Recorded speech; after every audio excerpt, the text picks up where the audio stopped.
নমস্কার বন্ধুরা, আপনারা সকলে কেমন আছেন? যা গরম পড়েছে, তবু আশা করি ভালো আছেন। আমিও খুব ভালো আছি। চলুন এই গরমে একটা সুন্দর আপনাদেরকে রেসিপি দেখিয়ে দিই। ঝিঙে আলু বড়ি দিয়ে ঝোল। তার জন্য কী কী লাগছে চলুন।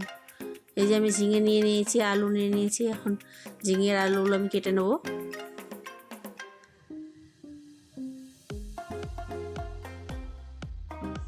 এবার আস্তে আস্তে খোসাটা ছাড়িয়ে নিতে হবে। চারিদিকে পুরো খোসাগুলো ভালো করে ছাড়াতে হবে, নাহলে মুখের মধ্যে খোসাগুলো পড়বে।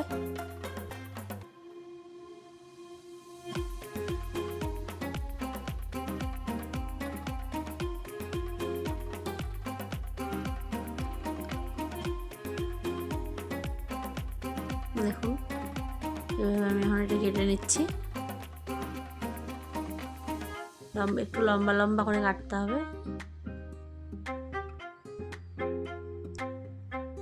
এভাবে করে সব ঝিঙেগুলো কেটে নেব। দেখুন, একটু আমি লম্বা লম্বা করে কেটেছি।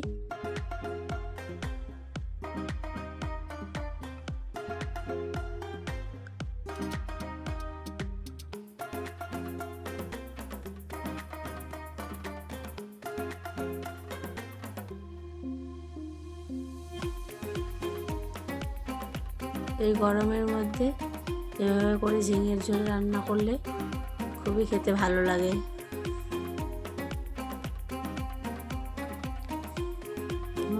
ঝিঙের কাটা হয়ে গেল।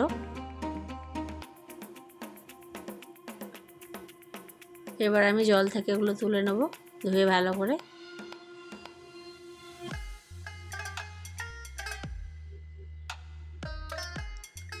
জল ঝরিয়ে ঝরিয়ে ভালো করে তুলে নেবো এগুলো আমি।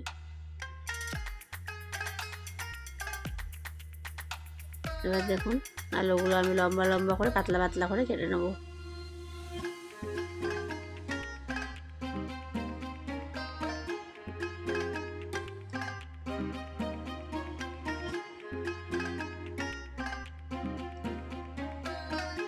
দেখুন, পাতলা পাতলা করে কেটেছি, কারণ তাহলে ভালো করে সিদ্ধ হবে। কারণ ঝিঙে হতে তো সেদ্ধ হতে টাইম লাগে না। আলুগুলো একটু পাতলা পাতলা করে কেটে নিলাম, যাতে তাড়াতাড়ি সেদ্ধ হয়ে যায়, ভাজাটাও ভালো হবে।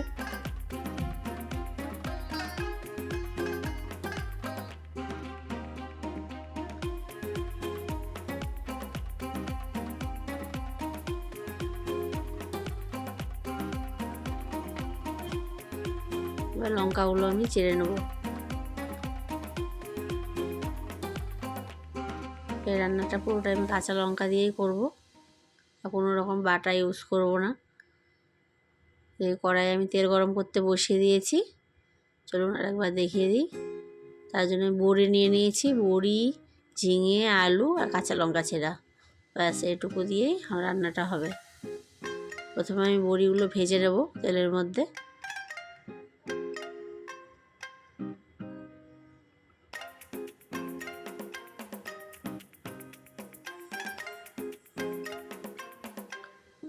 এখন ভাজা হয়ে গেছে। বেশি পোড়া পোড়া করে ভাজবেন না, হালকা লালচে লালচে করে তুলে নেবেন। এখন আমি এটা চামচ হাতার সাহায্যে আস্তে আস্তে করে তুলে নেব। তেলটা ঝরে যাবে, খুন্তি দিয়ে তুলতে গেলে ভালো হবে না। চামচ হাতার সাহায্যে আমি আস্তে আস্তে করে এখন তুলে নিলাম। আর এই তেলেই আমার রান্নাটা হবে, আর আমি এর মধ্যে তেল দেবো না। আমি ফোড়নে কালো জিরে ফোড়ন দিয়ে দিচ্ছি। কালো জিরে ফোড়ন দিয়ে দিলাম, আর চেরা কাঁচা লঙ্কাগুলো এখন দিয়ে দেবো। কাঁচা লঙ্কাগুলো দিয়ে দিলাম। এগুলো হালকা পোড়া পোড়া হয়ে গেলে আর লম্বা করে কেটে রাখা আলুগুলো দিয়ে দিচ্ছি। আমি আগে আলুটা একটু সময় ভেজে নেব ভালো করে, কারণ ঝিঙে কড়াইয়ে দিলে আলুগুলো ভাজা হবে না। তাই আমি প্রথমে আলুগুলো একটু আগে ভেজে নেব ভালো করে। একটু এখন হলুদ গুঁড়ো দিয়ে দিচ্ছি।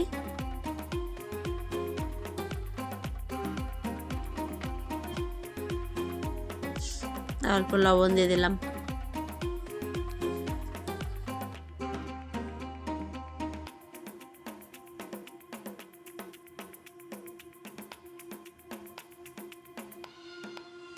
দেখুন আমি রান্নাটা কত অল্প তেলেই করছি, আর কিন্তু কোনো তেল ইউজ করবো না এর মধ্যে। আমি এবার ঝিঙেগুলো দিয়ে দিচ্ছি।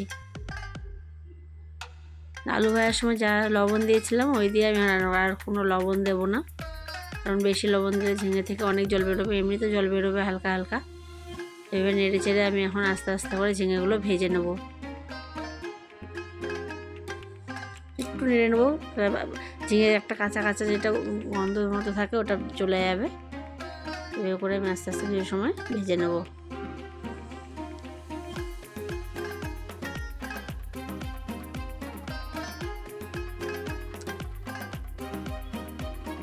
এই রান্নাটা খেতে যেমন টেস্টি হয় তেমন উপকারও। এই গরমের মধ্যে কোনো ক্ষতি করবে না। ঝিঙে থেকে আস্তে আস্তে জল বেরোনো শুরু হয়ে গেছে।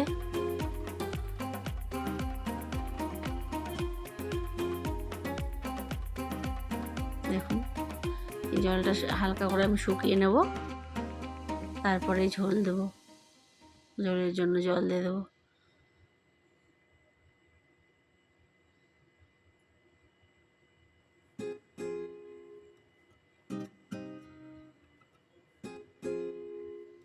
আপনারা চাইলে ঝিঙেটা আগে থেকে লবণ মেখে মাখিয়ে রাখতে পারেন, তাহলে ঝিঙের যে জলটা ওটা বেরিয়ে যাবে।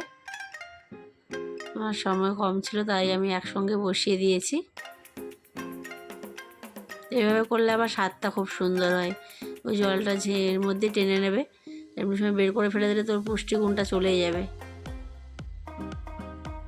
দেখুন ভাজা হয়ে গেছে, জলগুলো টেনে নিয়েছে। এবার আমি ঝোল দিয়ে দেবো।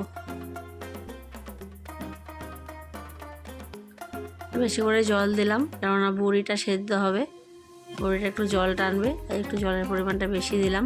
এটা যেহেতু আমি ঝোল ঝোল করে রান্না করব,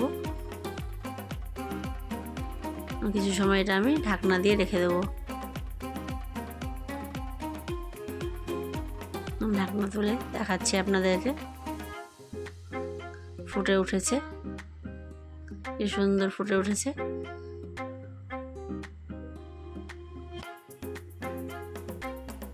এবার আমি আস্তে আস্তে বড়িগুলো এর মধ্যে দিয়ে দেবো। যেগুলো বড়ি ভেজে রেখেছিলাম ওই বড়িগুলো দিয়ে দিচ্ছি। বড়িটা দিয়ে আবার কিছু সময় ঢাকনা দিয়ে রেখে দেবো।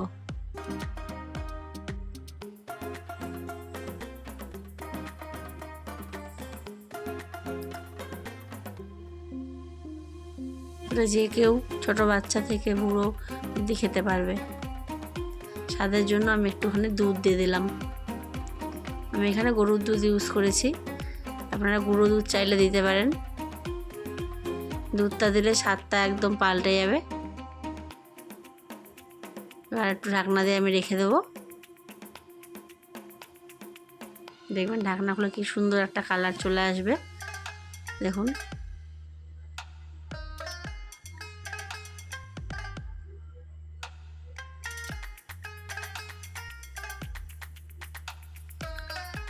প্রথম পাতে এই ঝোলটা যদি পায় ভাত দিয়ে, আর কিচ্ছু লাগবে না, এটা দিয়েই সব ভাত খেয়ে নেবে। দেখছেন কি সুন্দর হয়েছে। আমি নিজে থেকে বলবো না, বন্ধুরা আপনারা দয়া করে বাড়িতে একবার এটা রান্না করে খান, তারপর আমাকে কমেন্টে জানাবেন। আর আমার রান্নাটা যদি ভালো লাগে তাহলে বন্ধুরা লাইক কমেন্ট এবং শেয়ার করবেন।